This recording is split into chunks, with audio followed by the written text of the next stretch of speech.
Our series on World Vision in the Philippines continues today. The focus of this story centers around child labor. Annette Goerner met a fifth grader who loves math and English and earns straight A's, but she only attends school twice a week because every other day she's kept out of school to work. It's a long walk for a little girl. 12-year-old Evangeline hikes 3 kilometers to school. But she doesn't mind. She loves going to school. If only she could go every day. 2 years ago, Evangeline's father abandoned her family, leaving her mother, Virgie, to raise 3 kids on her own. Virgie works 3 to 4 times a week as a laborer, clear-cutting grass and planting rice. She earns about 300 pesos a week. That's about $8. It's not enough. Virgie relies on Evangeline, the eldest, to help out. She cuts grass and harvests cassava to sell in the market, and a day's work only gets her 30 pesos. That's less than $1. How do you feel that you have to help your mother working and miss school?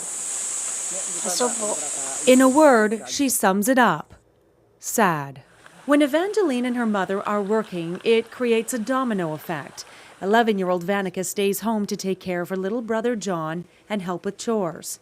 Children are often kept out of school to earn money. It's a form of child labor that is all too familiar in this mountainous rural region of Aklan. It's a choice parents are forced to make for their kids just to help their families survive. But it's not one they're proud of. Why is it important that your children go to school? So they will learn and understand why they are being poor right now, and also at the same time, so they will know how to survive. Virgie's biggest regret is that her kids have to help earn a living for the household.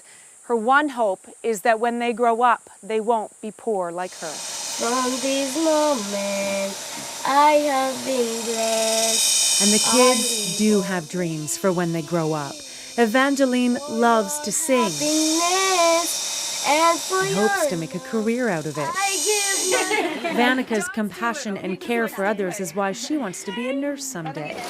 And little John knows he wants to carry a badge. When he grows up, he wants to be a police officer. High five, a big one. Yay! Now, this is not the only example of child labor that you've run across, nor is it on this planet of ours. That's very right. This is the most common form that we came across in the Philippines.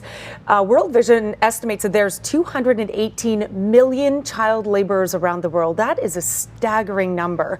And it takes all different forms. It can be more severe cases like children who are trafficked for the purpose of sexual exploitation, to what we just saw there, children who are kept out of school to work, simply to help earn a living for the household, because otherwise they wouldn't be able to feed everyone. I think that's a little different than the child forced into labor for other purposes and so on. This is not uncommon to see in situations like this family. Yeah, and of course less severe, but still a problem and still an issue and a concern. And it's a situation like where World Vision is pushing for sponsorship that can help situations like that, where the family can get more funding and the kids don't end up missing school. By the way, we received some preliminary numbers from the early stages of this campaign in the Ottawa area, and already we're seeing dozens upon dozens of children in the Philippines and other parts of the world sponsored through people in Ottawa through World Vision,